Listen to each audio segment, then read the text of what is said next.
नमस्कार, मैं हूं अंकुर। आप देख रहे हैं सत्य हिंदी। एक नजर अब तक की सुर्खियों पर। शिवसेना यूबीटी प्रमुख उद्धव ठाकरे ने सोमवार को कहा कि उनकी पार्टी केंद्र में सत्ता में आने के बाद चुनाव आयोग के खिलाफ कानूनी कार्रवाई करेगी।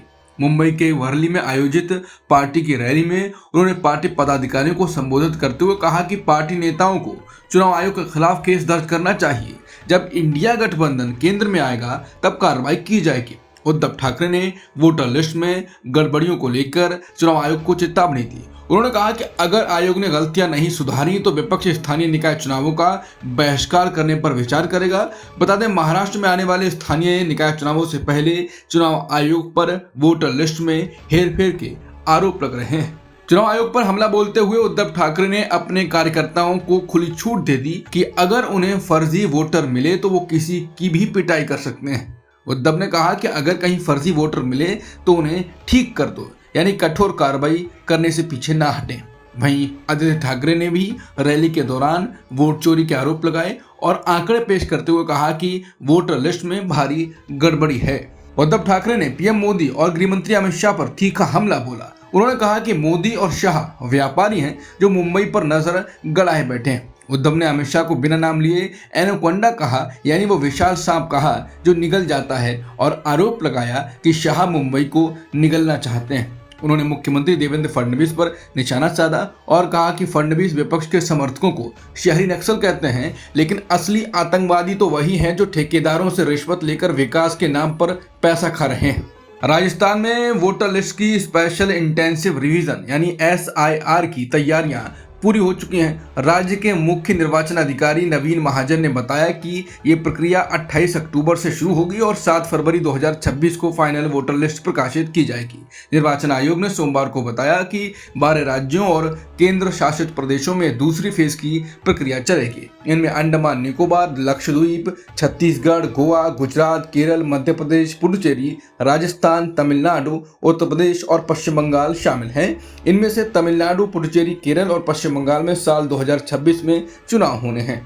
बिहार विधानसभा चुनाव से पहले आरजेडी ने सोमवार को अपने 27 नेताओं पर बड़ा एक्शन लिया। आरजेडी ने इन सभी नेताओं को विधानसभा चुनावों में पार्टी विरोधी गतिविधियों और संगठन की विचारधारा का उल्लंघन करने के आरोप में पार्टी से बाहर का रास्ता दिखा दिया। सस्पेंड किए गए इन नेताओं में 2 मौजूदा विधायक और 4 पूर्व विधायकों के नाम भी शामिल हैं। आरजेडी के प्रदेश अध्यक्ष मंगनी लाल मंडल के एक बयान के अनुसार पार्टी से निकाले गए इन सभी नेताओं को आरजेडी की प्राथमिक सदस्यता से भी सस्पेंड कर दिया गया। उन्होंने कहा ये नेता आरजेडी या महागठबंधन के उम्मीदवारों के खिलाफ काम कर रहे थे। इसके बाद इन सभी के खिलाफ अनुशासनात्मक कार्रवाई की गई। आरजेडी के नेता और इंडिया गठबंधन के मुख्यमंत्री पद के उम्मीदवार तेजस्वी यादव ने सोमवार को घोषणा की कि गठबंधन का घोषणा पत्र मंगलवार को जारी किया जाएगा। तेजस्वी यादव ने बताया कि राहुल गांधी 29 अक्टूबर से बिहार चुनाव प्रचार की शुरुआत करेंगे। वो मुजफ्फरपुर और दरभंगा जिलों में इंडिया गठबंधन के उम्मीदवारों के लिए प्रचार करेंगे।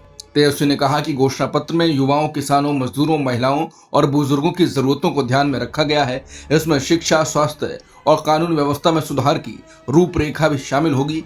फेसबुक लाइव के दौरान तेजस्वी यादव ने केंद्र सरकार पर झूठ बोलने का आरोप लगाया। उन्होंने कहा कि रेल मंत्री अश्विनी वैष्णव ने दावा किया था कि छठ पर्व के दौरान बिहार आने के लिए 12,000 स्पेशल ट्रेनें चलेंगी, जबकि पूरे देश में कुल ट्रेनों की संख्या ही लगभग 13,000 है। तेजस्वी ने कहा कि लोगों से इतने झूठ क्यों बोले जाते हैं? बिहार के लोगों को भरी ट्रेनों में जानवरों की तरह सफर करने पर क्यों मजबूर किया जा रहा है? उन्होंने बिहार वासियों से अपील की कि वो वोट डालने के बाद ही बिहार से बाहर जाएं और एनडीए सरकार को सबक सिखाएं। चुनाव आयोग द्वारा घोषित SIR का विपक्षी दलों ने तीखा विरोध किया है। तमिलनाडु और पश्चिम बंगाल जैसे चुनावी राज्यों में सत्ताधारी दल DMK और TMC ने इसे लोकतंत्र के खिलाफ साजिश करार देते हुए कड़ा रुख अपनाया। DMK ने 2 नवंबर को सर्वदलीय बैठक बुलाने का ऐलान किया, जबकि TMC ने चुनाव आयोग को अत्यधिक समझौतावादी बताते हुए इसके खिलाफ आंदोलन की चेतावनी दी। CPM ने भी इसे मनमाना कदम ठहराया है। ये विवाद बिहार में हाल ही में SIR अभियान के दौरान मतदाता सूची से अल्पसंख्यकों, अनुसूचित जातियों और महिलाओं के नाम काटे जाने के आरोपों से पैदा हुआ। बीजेपी ने सोमवार को चुनाव आयोग के फैसले पर विपक्ष की आलोचना की। यह फैसला 12 राज्यों और केंद्र शासित प्रदेशों में मतदाता सूची के विशेष पुनरीक्षण यानी एसआईआर से जुड़ा है।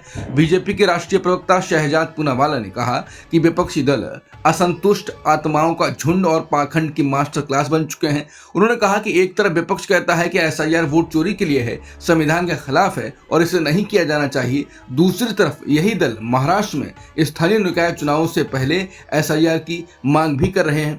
पूनावाला ने आरोप लगाया कि कांग्रेस और अन्य विपक्षी दल आने वाले चुनावों में हार की आशंका को देखते हुए चुनाव आयोग को निशाना बना रहे हैं और एसआईआर को बहाना बना रहे हैं। चुनावी रणनीतिकार से नेता बने प्रशांत किशोर इन दिनों चर्चा में हैं। खबर है कि उनका वोटर लिस्ट में 2 राज्यों यानी बिहार और पश्चिम बंगाल दोनों में नाम दर्ज है। पश्चिम बंगाल की वोटर लिस्ट में उनका पता 121 कालीघाट रोड बताया गया है, जो कि टीएमसी के दफ्तर का पता है। यही इलाका मुख्यमंत्री ममता बनर्जी का विधानसभा क्षेत्र भवानीपुर है। प्रशांत किशोर ने साल 2021 के विधानसभा चुनाव में टीएमसी के लिए राजनीतिक सलाहकार के तौर पर काम किया था।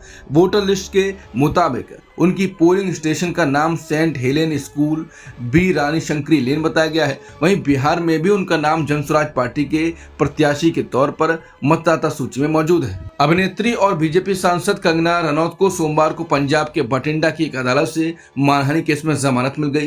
कंगना ने अदालत में कहा कि उनके सोशल मीडिया पोस्ट से जो गलतफहमी हुई उसके लिए उन्हें खेद है और उन्होंने कहा कि हर माता उनके लिए सम्माननीय है। इससे पहले अदालत ने पिछले साल सितंबर में कंगना को खुद पेश होने का आदेश दिया था और उनकी वीडियो कॉन्फ्रेंसिंग के जरिए पेशी की याचिका खारिज कर दी थी। कंगना जब अदालत पहुंची तो सुरक्षा के कड़े इंतजाम किए गए थे।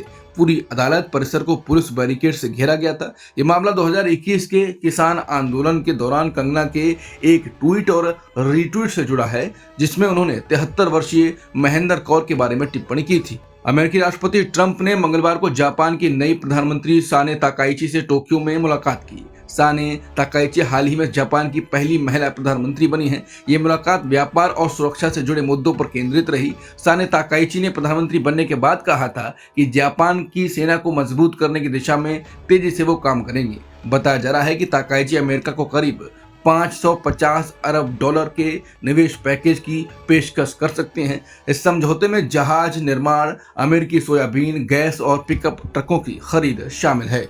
अब तक की खबरों में इतना ही। बाकी खबरों के लिए बने रहिए सत्यहिंदी.com के साथ।